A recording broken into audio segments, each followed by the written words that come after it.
Welcome to positionspecific.com and welcome to this session around defensive transition. This session has two parts. Part one is a skill practice and part two is a game practice. When working the transition phases, we like to go straight into opposed practices, as usually within the transition, you're working within the chaos.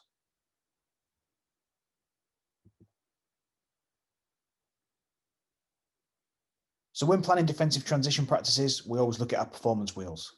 We have an individual model and a game model. So individually, we look at scanning. We ask the players to see the ball, see the unit, and see the danger.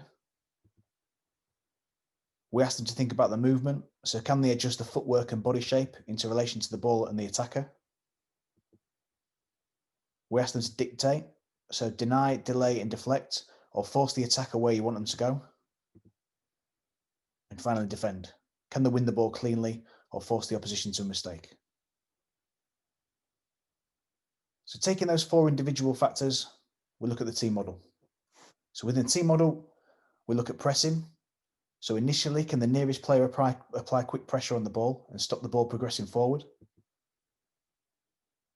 Can his teammates find the mark or pick up a good position in relation to the mark and the ball? Can players think about changing the mark? So apply quick pressure on the ball carrier while cutting away the pass to your mark that you've just left. And finally, again, defend. So can we win the ball cleanly or force the opposition into a mistake so we can attack?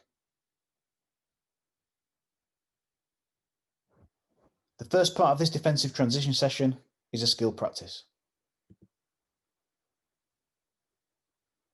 This practice starts in the central area in the middle of the pitch. The 6 white players look to keep possession from the 3 red players. If the white players can get 10 passes, they gain a point.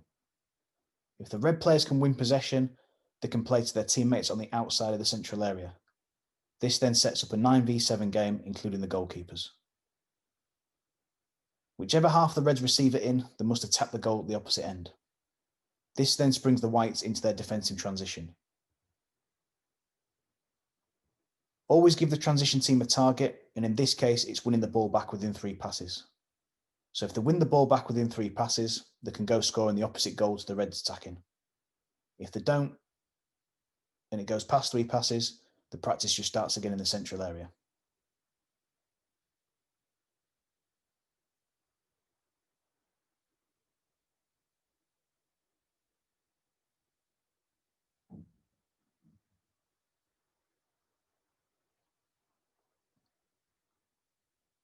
At any point during the session, if a goal is scored or the ball goes dead, the practice always starts in the central area.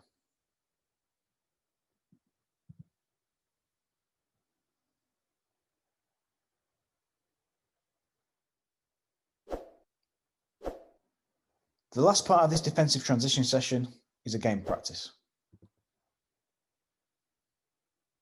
This game practice is set up in half a pitch, and the pitch is split up into 3 areas.